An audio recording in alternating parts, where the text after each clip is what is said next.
Imagine saying someone's name, just a simple utterance.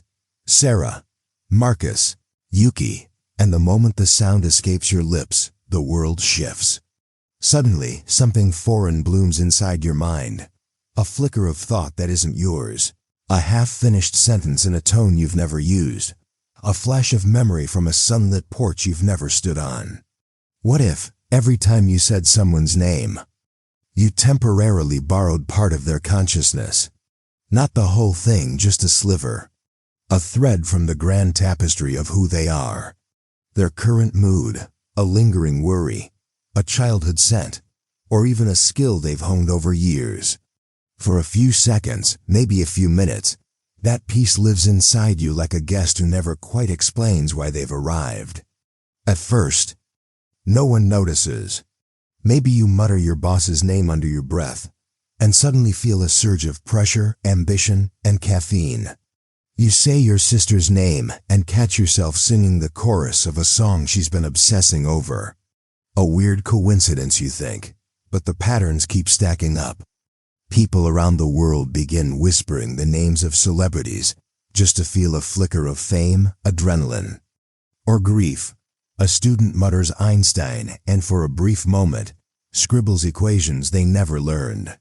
Lovers begin to say each other's names like spells, chasing closeness beyond skin and soul.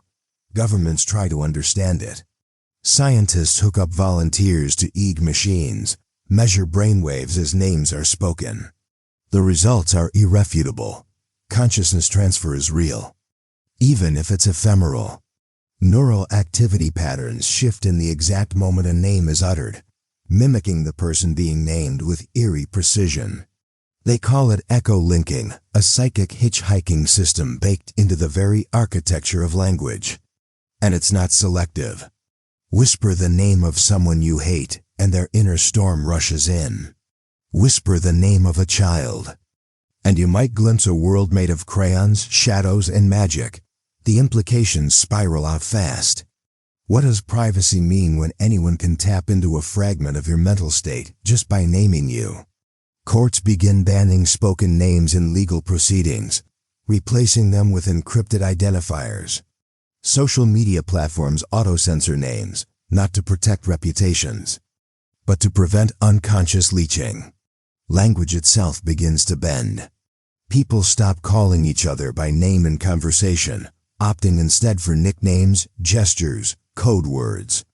A whole new etiquette is born. Speak someone's name only with consent.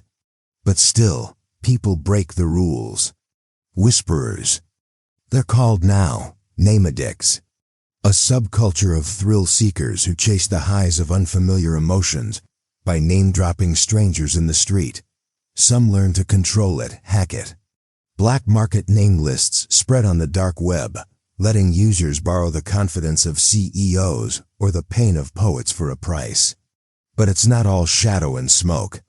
Artists begin creating like never before, channeling the perspectives of dozens of people into symphonies and murals that speak with impossible voices. Therapists use it to connect with patients, borrowing just enough to finally understand. Wars begin to wane.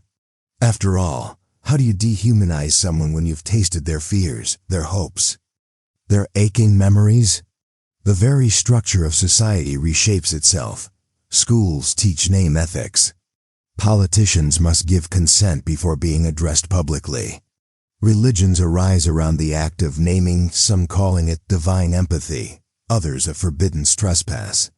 And still, deep underground, a question echoes louder than all the rest. Where does your mind end? If every name you say leaves a fingerprint behind, are you still fully you after speaking 1,000 names? Or are you now a mosaic of borrowed fragments, a consciousness made porous by the very language we thought defined us? In the end, we realize names were never just labels. They were doorways, keys to secret rooms in other people's minds. And once we started unlocking them, the world could never be the same. So next time you say someone's name, listen closely. There's more than just sound in the air. There's a whisper of someone else blooming quietly in your thoughts and then fading, like a dream you're not quite sure was ever yours to begin with.